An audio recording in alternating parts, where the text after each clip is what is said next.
বাংলাদেশের তিনবারের প্রধানমন্ত্রী ও বিএনপি চেয়ারপারসন বেগম খালেদা জিয়া ২০১১ সালের ২১শে এপ্রিল থেকে রাজধানীর গুলশান ২-এর ৭৯ নম্বর সড়কের ফেরুজা নামের একটি বাড়িতে বসবাস করছেন। শহীদ মইনুল রোডের সরকারি বাসভবন থেকে উচ্ছেদের পর এই বাড়িটিই হয়ে উঠেছে তার স্থায়ী ঠিকানা।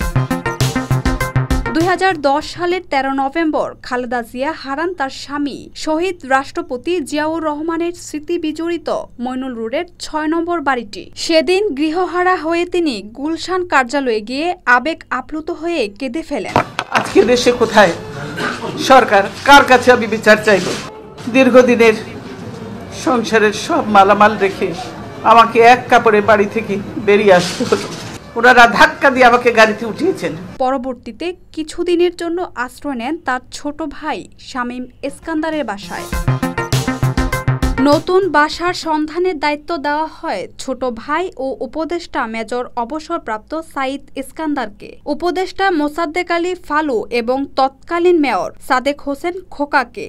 শুরুতে গুলশান এলাকার প্রায় ২ বিঘা আয়তনের একটি বাড়ি এবং মহাখালী DUHS এর ১০ নম্বর সড়কের একটি বাড়ি পরিদর্শন করা হলেও নানা জটিলতা ও অবস্থানগত অসুবিধার কারণে সেগুলো পছন্দের তালিকা থেকে বাদ পড়ে।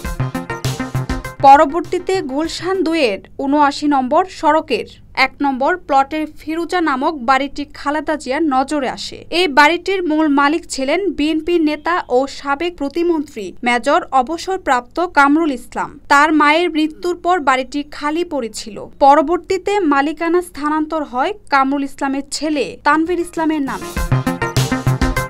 বাড়ি ভাড়া নিয়ে মোসাদ্দেক আলী ফালু ও তানভীর ইসলামের মধ্যে একাধিকবার আলোচনা হয়। আলোচনার ভিত্তিতে চূড়ান্ত সিদ্ধান্ত নিয়ে খালেদা জিয়াকে বাড়িটি ভাড়া দেওয়া হয়। সেই থেকেই ফিরুজা হয়ে ওঠে তার বর্তমান বাসভবন, যেখানে তিনি এখনও অবস্থান করছেন। বাড়িটিতে প্রায় ৬০টি বেডরুম, লিভিং রুম, একটি সবুজ লন, বাগান সহ আধুনিক সুযোগ সুবিধা রয়েছে। অসমর্থিত একাধিক সূত্র থেকে জানা যায় ২০১১ সালের মোসাদ্দেক আলী ফালু মাসিক ৩ লাখ টাকা ভাড়ায় ৩ বছরের জন্য ফিরুজা ভাড়া নেন।